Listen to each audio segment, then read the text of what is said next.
5 reasons why Indiana will pull off the upset over Notre Dame. We start with our first reason, and that is red zone offense. So Indiana's red zone offense is actually really, really good. They rank number 3 in all of college football. They score points 94% of the time in the red zone. So that is a really, really good stat there. When you look at when they get in the red zone, they almost always get points. Now, Notre Dame does have a good red zone defense, so keep that in mind here.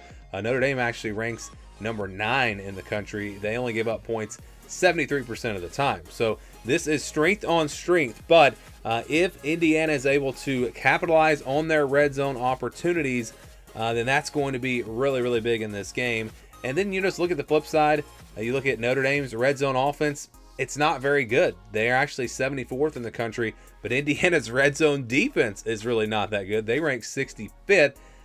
So when you look at that side, again, it's kind of a weakness for both teams. But then when you look at Indiana's red zone offense against Notre Dame's red zone defense, it's really strength on strength. So whoever can win that battle, when Indiana gets in the red zone, if they can score points and if they can score touchdowns, that's going to go a long way in them pulling off this upset. Next reason is third downs. This is an area where I think Indiana has a big advantage. If you look at their stats this season, they rank number 12 in the country in third down percentage, talking about on offense. Well, Notre Dame's really good on defense. They're actually number 7. So that's not the area I'm talking about. Where I think Indiana has a big advantage is actually with their defense. Indiana's defense ranks number 8 in all of college football in third down conversion defense, and it's an area where Notre Dame struggles. Notre Dame ranks number 87 in third down conversions on offense. So that is going to be a big, big key in this game. If Indiana can hold Notre Dame to some third and longs, make them have to throw the football, which Notre Dame, they like to run the ball, and Indiana very good against the run. So that's going to be a big, big key, is getting this team into third and long. If they can do that, you really like Indiana's defense. They've got a good pass rush. Their secondary is pretty good as well. So that's, I think, an area to watch for sure in this game. How well does Notre Dame do on those third down plays? Indiana's pass defense is actually really good as well. They rank number 9 in the country, only giving up 174 yards a game with their pass defense. So if Notre Dame gets into third and longs, I think they're in big, big trouble. So the key for the Irish is going to be staying ahead of the chains, picking up yards on the ground, first and second down, maybe throwing some on first down. Again, that's going to be a big key. But I do believe that the advantage here does go to Indiana. And if they can keep Notre Dame from converting on third downs, obviously that's going to give them a great shot to win this game. Next reason is the psychological edge. And I think when you look at where Indiana was to start this season, where they were projected to be to start this season, and where they finished, it's already been a great season. And I really feel like there's no pressure on this Indiana team. They can go out there, they can play loose. If they lose, they lose. I mean, it was still a great season. So I think that's the advantage here. I think the pressure is more on Notre Dame. Notre Dame was expected to be here. They had a great season. The only loss, of course, coming to Northern Illinois. They only go 11-1. They get into the playoff. But this is a team that a lot of people had in the playoff in the preseason. So they were, again, expected to be here. The pressure all on the Irish, in my opinion. I think Indiana's, and I think they're the type of team that can go in there and just play loose. And I think that's going to be a big advantage for them. And you wonder, does the pressure get to Notre Dame?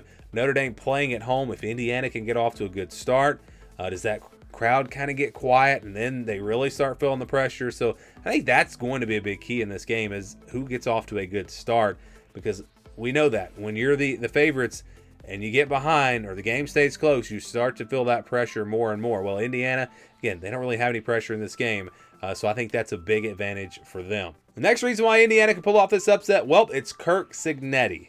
Just Google him. A quick Google search will tell you that he's 130-36 overall as a head coach. And at James Madison, before he came here to Indiana, he was 52-9. All this guy does is win. He's a very good coach. The way he can scheme things up, it's very impressive. And with the extra time to prepare, I really just think that when you look at the coaching matchup, I do think Kirk Cignetti has a big advantage here. He's got a lot more experience, again, as a head coach. You're giving him extra time to prepare. To me, that really feels like this one, again, the coaching edge does go in favor of Indiana. And we've already seen it with the turnaround with Indiana this year. I mean, they weren't expected to do much of anything, and he comes in there. It's not like the talent level just went through the roof. Yeah, they got better. Yeah, they improved the roster, but it's about his coaching. The coaching job he's done this year has been phenomenal, and it's a big reason. I think the main reason why Indiana is having the type of season that they're having.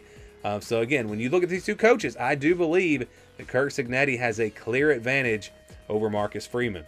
The final reason why Indiana could pull off this upset and win this game over Notre Dame, it's their run defense. This Indiana team, is number 1 in all of college football, only giving up 71 rushing yards per game. That is actually really, really impressive. They held Michigan to, I believe it was like 70-something yards. Ohio State barely got over 100 yards in that game. So they've done it against good teams. Now, this Notre Dame offensive line, I think, is going to be a real challenge for them, but they've proven that they are very good at stopping the run, and that's what Notre Dame wants to do. So it's really strength on strength here. You look at that Indiana run defense going up against a very good Notre Dame rushing offense. They rank number 10 in the country at 225 yards per game. So it's strength on strength there, but if it's just a draw, if we don't see Notre Dame have a ton of success running the football, and it comes down to Indiana's pass defense against Notre Dame's passing offense, I think the advantage there goes to Indiana. So as long as they can just have a stalemate there in the run game, maybe hold Notre Dame to like 3 yards per carry or somewhere in that range, I really think Indiana has a great shot to pull off this upset. Now, obviously, our simulation that you're seeing on your screen is not giving Indiana much of a shot. These simulations sometimes are correct, sometimes they're not. So I wouldn't read too much into that. But yeah, the simulation is expecting a blowout, an easy win for Notre Dame. But I think Indiana has a real shot in this game. I really do. If you look at how these teams stack up statistically, again, Indiana definitely has a lot of advantages. Now, how they match up front at the line of scrimmage, that's going to be the big key in this game. But I think Indiana's run defense is going to give them a real shot to pull off this upset, and the Hoosiers could advance in the college football playoff.